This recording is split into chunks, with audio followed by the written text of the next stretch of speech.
doing nothing means sitting on our couches or on our beds and watching a Netflix series. It also means being on your phone, watching funny videos, texting each other, and whatnot.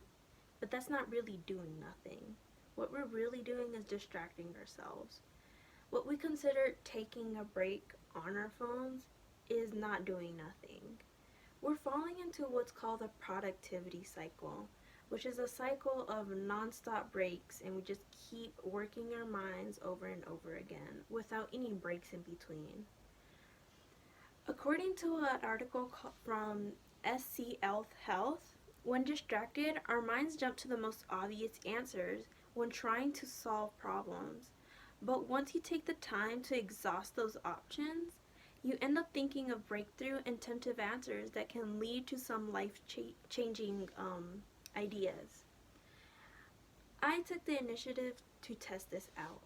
Now, I tested it on myself because as we are in, at stay-at-home orders, it's getting a little stressful just being inside and cooped up. But I have also fallen into the productivity cycle of doing nothing, where I spent a whole week just waking up, watching a Netflix series, and on my phone again. But this has led to me also burning out and exhausting myself to a point where I had no energy. Once that extended spring break was over, I didn't feel like doing work. But beginning on April 2nd, 2020, through and ending on April 10, 2020, I meditated 1 minute each day, every day. I found myself actually becoming more creative. Now, you're probably wondering, how did I test that out? I actually am a creative writer. I do that as a side hobby. I have not I haven't written anything creative for the past 3 months.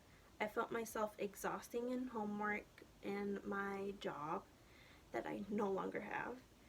And I found myself actually finally being inspired and creative to actually continue my own creative work, which is writing my own children's book. I also found that I was less stressed throughout the day. Throughout my daily chores, I wasn't so stressed and I was able to do them with a little more energy.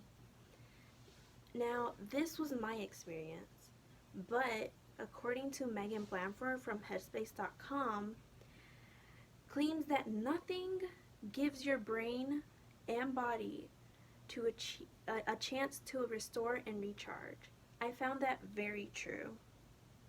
Setting aside 1 minute of your day to do absolutely nothing without the distraction of your phones or anybody else can actually lead to you making really good life-changing decisions, which is like, I don't know, maybe deciding that you can finally start that one thing you want to start. Now, there are some side effects to meditation, but those are for those who suffer from trauma and anxiety. According to an article that's in my references, those who suffer from trauma and or anxiety, meditation can actually lead to traumatic images, traumatic images, and unprocessed anger. This means that while you're in the process of meditating and trying to blank your mind, what it actually does is bring back the past and or unprocessed feelings that you may have. That is actually dangerous and it's not recommended. But these are for people, but I suggest just for those people to go to their doctors or talk to their doctors and see if they can find a solution for that. Because even if they do have those traumas and anxiety, as a person with anxiety herself, this has actually helped me with my stress. But I know that's not true for everyone because everyone's anxiety is different.